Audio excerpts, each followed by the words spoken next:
Livro Fonte Viva, Espírito Emmanuel, Psicografia Francisco Cândido Xavier, capítulo 86, Estás doente? E a oração da fé salvará o doente, e o Senhor o levantará. Carta de Tiago, capítulo 5, versículo 15. Todas as criaturas humanas adoecem. Todavia, são raros aqueles que cogitam de cura real. Se te encontras enfermo, não acredites que a ação medicamentosa, através da boca ou dos poros, te possa restaurar integralmente. O comprimido ajuda, a injeção melhora. Entretanto, nunca te esqueças de que os verdadeiros males procedem do coração. A mente é fonte criadora. A vida, pouco a pouco, plasma em torno de teus passos aquilo que desejas. De que vale a medicação exterior se prossegues triste, acabrunhado ou insubmisso? De outras vezes, pedes o socorro de médicos humanos ou de benfeitores espirituais, mas, ao surgirem as primeiras melhoras, abandonas o remédio ou o conselho salutar e voltas aos mesmos abusos que te conduziram à enfermidade. Como regenerar a saúde se perdes longas horas na posição da cólera ou do desânimo? A indignação rara, quando justa e construtiva no interesse geral, é sempre um bem, quando sabemos orientá-la em serviço de elevação. Contudo, a indignação diária, a propósito de tudo, de todos e de nós mesmos, é um hábito pernicioso, de consequências imprevisíveis. O desalento, por sua vez, é clima anestesiante que entorpece e destrói. E que falar da maledicência ou da inutilidade com as quais despendes tempo valioso e longo em conversação infrutífera, extinguindo as tuas forças? Que gênio milagroso te doará o equilíbrio orgânico se não sabes calar, nem desculpar, se não ajudas, nem compreendes, se não te humilhas para os desígnios superiores, nem procuras harmonia com os homens? Por mais se apressem socorristas da terra e do plano espiritual em teu favor, devoras as próprias energias, vítima imprevidente do suicídio indireto. Se estás doente, meu amigo, acima de qualquer medicação, aprende a orar e a entender, a auxiliar e a preparar o coração para a grande mudança. Desapega-te de bens transitórios que te foram emprestados pelo poder divino, de acordo com a lei do uso, e lembra-te de que serás, agora ou depois, reconduzido à vida maior, onde encontramos sempre a própria consciência. Foge à brutalidade. Enriquece os teus fatores de simpatia pessoal pela prática do amor fraterno. Busca intimidade com a sabedoria, pelo estudo e pela meditação. Não manches teu caminho, serve sempre. Trabalha na extensão do bem. Guarda a lealdade ao ideal superior que te ilumina o coração e permanece convicto de que, se cultivas a oração da fé viva em todos os teus passos, aqui ou além, o Senhor te levantará. Emmanuel já nos trouxe em Fonte Viva a Epístola de Tiago. E quando ele colocou um versículo como epígrafe em outra ocasião. Por isso nós lembramos que Tiago, menor, era menor porque era menor em altura, e era filho de Alfeu. Às vezes ele é chamado de irmão de Jesus, ou segundo outros estudos, se dizia primo de Jesus. O Tiago maior era aquele irmão de João. Bem, Tiago, esse menor que escreveu a epístola, foi importante para a manutenção da casa do caminho, que ficava entre Jerusalém e Jope. A casa acolhia crianças maltrapilhas, abandonadas, órfãos. As mulheres abandonadas pelos maridos, como era costume naquele tempo, de abandonar quase sem justificativa. Acolhia idosos, doentes, alienados mentais, obsediados. Enfim, todos os que batessem à porta daquelas humildes construções. Também pedia abrigo. Gente revoltada, caprichosa, preguiçosa, aproveitadores que se valiam do esforço do outro para viver. Como também foi acolhido o moço judeu, nascido em Corinto, a quem Pedro chamou de Estevão. Enfim, a Casa do Caminho era uma amostra, uma fatia da humanidade desvalida de então.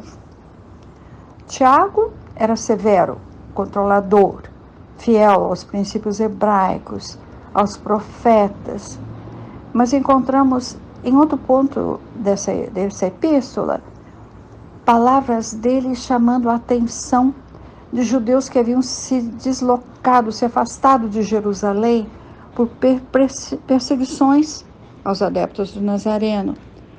E eles estabeleciam os seus negócios em outros locais. Esqueceram-se de cumprir os ensinamentos de Jesus que haviam aprendido. Bem, a inflexibilidade, o rigor de Tiago não aceitou Saulo quando ele vai procurar Pedro na Casa do Caminho. Tiago desconfiou da conversão do doutor da lei. Era razoável que assim fosse, não é? E em outras reuniões, quando Pedro já aceitara Saulo, contrariou as palavras do agora Paulo, muitas vezes contrariou, exigindo dele uma conduta própria de um judeu junto aos pagãos a quem Paulo levava os ensinamentos de Jesus. Lembramos das discussões acerca da necessidade de circundar os homens pagãos para que fossem considerados seguidores do Cristo. Lembramos sempre de Tito, diante da postura de Tiago e das tentativas conciliadoras de Simão Pedro nas reuniões com Paulo e Barnabé. Tito, a quem Paulo se afeiçoara desde Antioquia. Tito era adolescente, ainda era um adolescente quando se conheceram. Atenção, não confundir com Timóteo, que nós já colocamos muitas vezes como filho espiritual, assim chamava Paulo. Timóteo era o filho espiritual. Bem, apesar das desavenças, Tiago era o esteio daquela primeira comunidade fraterna de acolhimento aos necessitados. Orava e trabalhava pelos desvalidos. Simão Pedro impunha respeito por sua autoridade moral, inspirava paz e confiança, e muitos iam à Casa do Caminho ouvir Pedro falar de Jesus. Nestas ocasiões, a atmosfera espiritual que se formava era propícia para a realização de fenômenos mediúnicos, como a psicofonia, e com variadas curas, com a imposição das mãos sobre a cabeça dos doentes e dos convertidos. Enquanto Pedro e João eram solicitados a comparecerem em diversos lugares, sustentando a fé dos novos no rebanho, Tiago permanecia na direção da casa, respeitado até por fariseus. Mais tarde, bem mais tarde, Tiago procura Paulo na prisão em Cesareia Marítima, antes da partida de Paulo para a prisão em Roma. Transformara-se aquele que alguns autores chamam de cristão judaizante.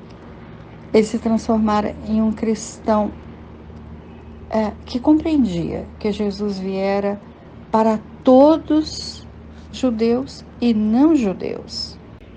E é esse Tiago que, ao final de sua epístola, é a única epístola conhecida por nós, é ele que assim termina: confessai vossos pecados uns aos outros e orai uns pelos outros, para vos salvardes.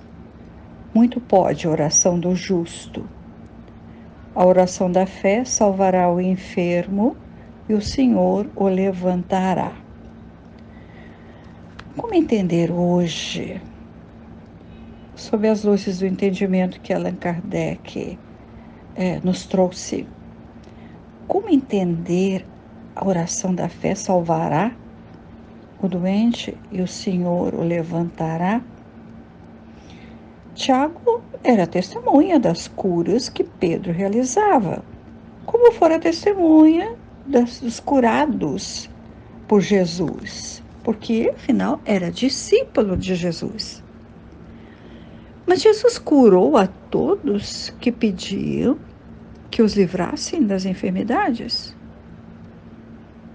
Lembramos quando ele dizia: a tua fé te curou? Quando ele disse à mulher hemorroíça e atribuiu a ela a cura. Uma menção semelhante nós vemos quando ele fala ao centurião romano que pedia saúde para o seu servo.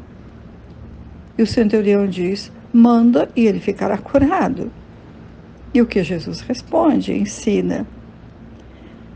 Mas Jesus também dizia: não vim para os sãos, mas para os doentes. A quais doentes ele se referia? Porque também dizia: não vim para curar os corpos. Quando Tiago escreve aos judeus cristãos dispersos pelo mundo e talvez que julgassem que o reino dos céus anunciado demorava a chegar, será que Tiago pensava na cura mais profunda, na essência da cura a que o mestre se referia tantas vezes? Não vim para curar os corpos, os males do corpo, as deficiências orgânicas, a obsessão. Tiago estimulava para que orassem com fé para salvar o doente. E não chega a escrever a que ele se referia, a que doença. Penso que nas circunstâncias em que Tiago escreve, era preciso acenar para o imediato, para as necessidades de se livrar das doenças, para depois falar aos neófitos da necessidade de curar a alma doente. Com o conhecimento da lei de ação e reação, semear e colher o que produzimos.